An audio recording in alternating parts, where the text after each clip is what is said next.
నేడు దేశవ్యాప్తంగా జరుగుతున్నటువంటి చర్చ ఎన్నికల సంఘం యొక్క పనితీరు, దానికి ప్రజల్లో ఉన్నటువంటి విశ్వాసం, రాజకీయ పార్టీల్లో కలుగుతున్న అనుమానాలు. ఎలక్షన్ కమిషన్ రాజ్యాంగం ద్వారా నిర్మితమైనటువంటి ఒక శాశ్వతమైన స్వతంత్ర కలిగినటువంటి సంస్థ. ఆర్టికల్ 324 ద్వారా ఎలక్షన్ కమిషన్ యొక్క పవర్స్ అండ్ ఫంక్షన్స్, విధులు, బాధ్యతలు, పార్లమెంటులోని ఉభయ సభలు, లోక్సభ, రాజ్యసభకు సంబంధించి, రాష్ట్రపతి, ఉపరాష్ట్రపతికి సంబంధించి, రాష్ట్రాలలోని శాసనసభ, శాసన మండలి సంబంధించినటువంటి ఎన్నికలు నిర్వహణ, దానికి సంబంధించిన మార్గదర్శకాలు, సూత్రాలు, కంప్లీట్ సూపరింటెండెన్స్, డైరెక్షన్స్, కంట్రోల్, సర్వాధికారాలు కలిగినటువంటి సంస్థ ఎన్నికల సంఘం. లోకల్ బాడీస్కి సంబంధించి మనకున్నటువంటి గ్రామ పంచాయతీ, మండల పరిషత్, జిల్లా పరిషత్, మున్సిపాలిటీలకి రాష్ట్రాలలో స్టేట్ ఎలక్షన్ కమిషన్ ఉంటుంది, అది నిర్వహిస్తుంది. దేశవ్యాప్తంగా జరిగేటువంటి ఈ ఎన్నికల నిర్వహణ, అందుకు ఇప్పుడు త్రిసభ్య కమిటీ, చీఫ్ ఎలక్షన్ కమిషనర్తో పాటు ఇంకొక 2 కమిషనర్స్ ఉన్నారు. అయితే ఒకసారి నియామకం అయిన తర్వాత వారిని రిమూవ్ చేయటం, తీసివేయడం అనేటువంటిది అంత సులువైనటువంటి చర్య కాదు. ఒక సుప్రీం కోర్టు జడ్జిని తీసేయాలంటే ఏ రకమైనటువంటి పద్ధతి పాటించాలో అలాంటి ఒక ఇంపీచ్మెంట్ ప్రాసెస్ అనేటువంటిది పార్లమెంటులోని 2 ఉభయ సభల్లో స్పెషల్ మెజారిటీతో రెజల్యూషన్ పాస్ చేసి ప్రెసిడెంట్కి పంపించి అసెంట్ తీసుకుంటే, అప్రూవల్ వస్తే తప్ప ఒకసారి నియామకమైనటువంటి కమిషనర్ని తీసేయడానికి అవకాశం లేదు. ఇదే సమయంలో ఈ ఎన్నికల కమిషన్కి ఒక విజన్ ఉంది, ఒక మిషన్ ఉంది.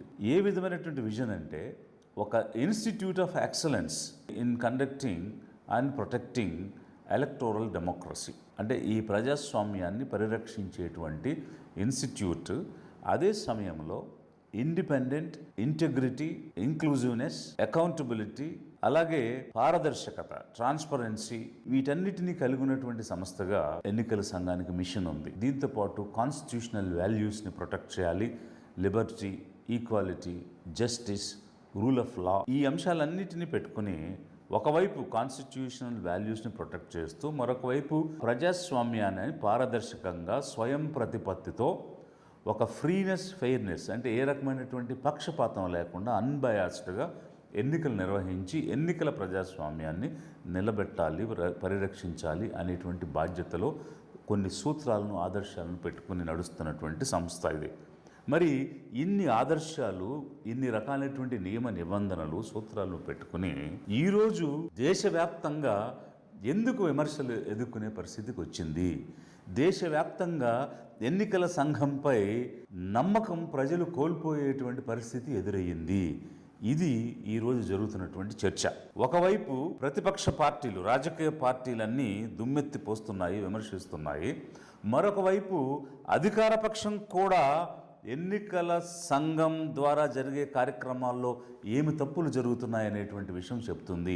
మరి అప్పుడు ఎవరి నమ్మకం మీద ఈ ఎన్నికల సంఘం పనిచేస్తున్నదే ఒక పెద్ద ప్రశ్నగా కనిపిస్తుంది. 1990 నుంచి 2014 వరకు పర్టిక్యులర్గా 25 సంవత్సరాలు chief election commissioners T N Seshan లాంటి వారు పనిచేసిన సమయం నుంచి ఆ 25 సంవత్సరాల్లో ఒక క్రెడిబిలిటీని, ఒక ట్రస్ట్ని ఎంతో ఎఫిషియెంట్గా పనిచేస్తున్నటువంటి సంస్థగా భారతదేశంలోనే కాదు, ఈ ప్రజాస్వామ్యం ఫాలో అయ్యేటువంటి ప్రతి దేశం ప్రపంచంలో భారత ఎన్నికల సంఘానికి ఆ రకమైనటువంటి విలువను సంపాదించి పెట్టినటువంటి ప్రవర్తన మనం చూసాం. కానీ ఈరోజు అంత ప్రతిభ కలిగి వర్ధీ ఇన్స్టిట్యూట్ అనేటువంటి క్రెడిబిలిటీని అక్రాస్ ది వరల్డ్ సంపాదించుకుని ఈరోజు ప్రజల నమ్మకం, రాజకీయ పార్టీల నమ్మకం కోల్పోవడం, అంటే అన్బయాస్డ్గా, నిష్పక్షపాతంగా, స్వయం ప్రతిపత్తి కలిగి పనిచేసేటువంటి సంస్థ ఒక కమిషనర్ని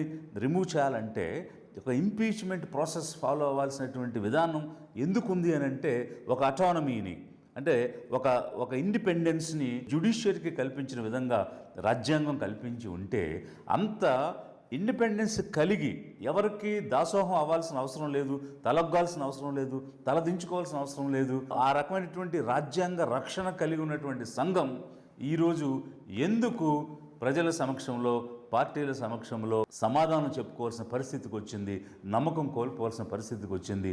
ఎంతో క్రెడిబిలిటీ ఉన్నటువంటి సంఘం అనేటువంటిదే ఈరోజు ఎదురయ్యేటువంటి సమస్య, చర్చ.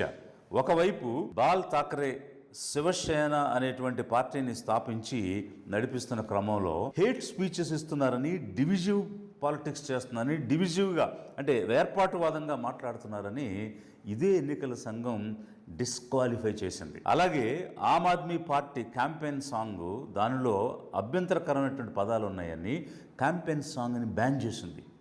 అలాంటి సంఘం 2024 ఎన్నికల్లో ప్రధానమంత్రి అభ్యర్థిగా ఉన్నటువంటి నరేంద్ర మోడీ గారు ఒక డివిజివ్ స్పీచ్, వేర్పాటువాదమైనటువంటి మాటలు మాట్లాడుతూ ఉంటే, ఇక్కడ ఒక బాల్ ఠాక్రేని డిస్క్వాలిఫై చేసిన అదే ఎన్నికల సంఘం ఒక అభ్యర్థి మాట్లాడిన దానికి నోటీస్ ఇవ్వకుండా బీజేపీ అధ్యక్షుడైనటువంటి నడ్డాకు నోటీస్ ఇస్తుంది. पहले जब उनकी सरकार थी उन्होंने कहा था कि देश की संपत्ति पर पहला अधिकार मुसलमानों का है।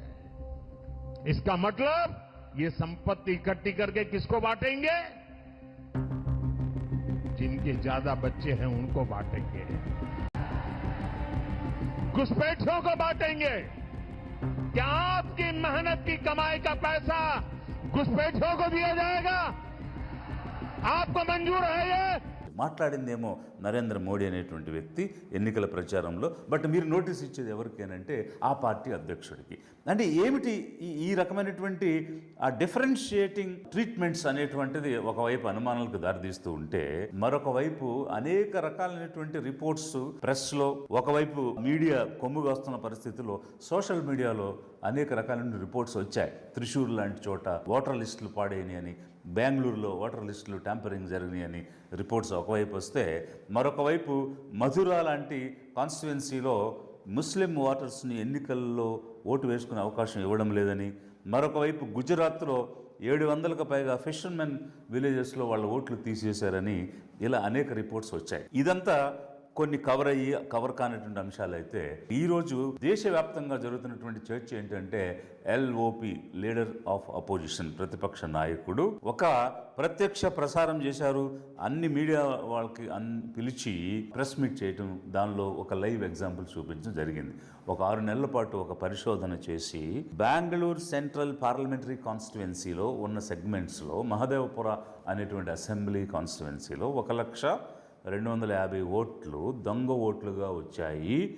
రకరకాలుగా మిస్సింగ్గా, డూప్లికేట్గా, ఒకే అడ్రస్లో, ఇలా అనేక రకాల కేటగిరీస్ ఉన్నాయి అనేటువంటి అంశాలన్నీ కూడా వారు ప్రస్తావించడం జరిగింది. మరి ఈ ప్రస్తావన చేసినప్పుడు ఎక్కడైనా ఇంత పెద్ద ఎత్తున అనుమానాలకు దారితీసినా, ఒకవేళ ఈ రకమైనటువంటి ప్రశ్నలు ఒక బాధ్యత కలిగినటువంటి సంస్థ నుండి వచ్చిన, చాలా సార్లు జ్యుడిషియరీ సువమోటో కేసెస్ తీసుకుని దాని మీద రెస్పాండ్ అవ్వడం, చర్యలు తీసుకోమని అడగడం, నేషనల్ హ్యూమన్ రైట్స్ కమిషన్ లాంటి ఒక ఇండిపెండెంట్గా ఉండేటువంటి సంస్థలు స్పందించడం మనం చూసాం. అలాంటిది ఇక్కడ ఇన్ని అభియోగాలు లేవనెత్తితే, ఒక వాగ్దానంతో నువ్వు వచ్చి ఈ కంప్లైంట్ ఇవ్వాలని వచ్చినటువంటి అనుమానాలు నివృత్తి చేయకుండా, అభియోగాలకు సంబంధించిన క్లారిఫికేషన్స్ ఇవ్వకుండా ఎదురుదాడి, అంటే ఇంకో రాజకీయ పక్షం లాగా ఎలక్షన్ కమిషన్ ఒక రాజకీయ పార్టీ మీద ఎదురుదాడి చేయటం ఏంటనేటువంటిది మరిన్ని అనుమానాలకు దారితీసే పరిస్థితి కనిపిస్తూ ఉంది. మరి ఈరోజు కాంగ్రెస్ పార్టీ ఎవరి మీద, ఎలక్షన్ కమిషన్ మీద అనుమానం వ్యక్తం చేసింది, ఓటర్ లిస్టులకు సంబంధించి అనుమానం వ్యక్తం చేసింది. ఎందుకు అంటే, బీజేపీ లాంటి పార్టీకి మీరు వత్తాసు పలుకుతున్నారు, వారికి కొమ్ము కాస్తున్నారు, వారికి సంబంధించి కావలసిన విధంగా మీరు ఎన్నికలు నిర్వహించడానికి ప్రయత్నం చేస్తున్నారు, స్టాగర్ చేస్తున్నారు, ఫేజెస్లో పెడుతున్నారు, వాళ్ళకు అనువుగా చేస్తున్నారు, ఓటర్ లిస్టులను పాడు చేస్తున్నారు. అడిగినటువంటి సమాచారం ఇవ్వడం లేదు. ఏ సమాచారం ఇవ్వడం లేదు? గంటకి పోలింగ్, 2 గంటలకు ఒకసారి ఇచ్చేటువంటి పోలింగ్ పర్సంటేజ్ ఏ విధంగా వచ్చిందని అడిగితే అది చెప్పలేకపోతున్నారు.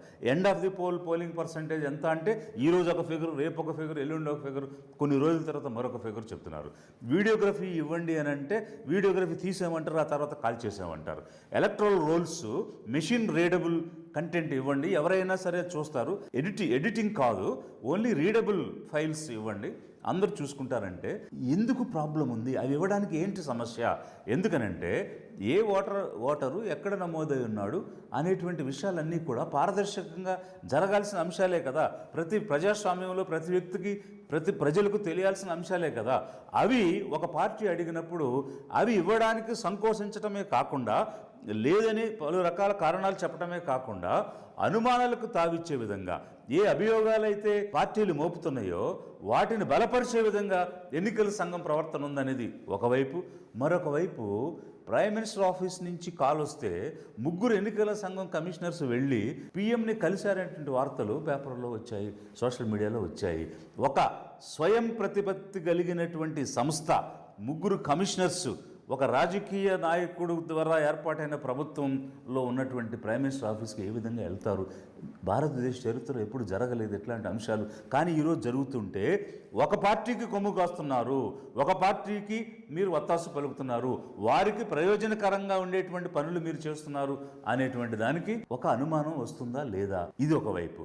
మరి ఏ కాంగ్రెస్ పార్టీ అయితే ఎలక్షన్ కమిషన్ మీద అభియోగాలు పెట్టిందో, ఏమని పెట్టిందో, బీజేపీ వైపు మీరున్నారని చెప్తుందో, బీజేపీ వాళ్ళు కూడా ఏం చెబుతున్నారనంటే రాహుల్ గాంధీ ఎన్నికైన రాయ్బరేలీ కానీ, ప్రియాంక గాంధీ ఎన్నికైన వయనాడు కానీ, అఖిలేష్ యాదవ్ ఎన్నికైన దగ్గర కానీ, స్టాలిన్ ఎన్నికైన దగ్గర కానీ ఓటర్ లిస్ట్ అంతా తప్పులు తడకగా ఉన్నాయి, అందులో దొంగ ఓట్లు ఉన్నాయి. ఆ దొంగ ఓట్లు వేస్తేనే మీరు కూడా గెలిచి పార్లమెంటుకు, లోక్సభకు వచ్చారు అని బీజేపీ చెప్తుంది.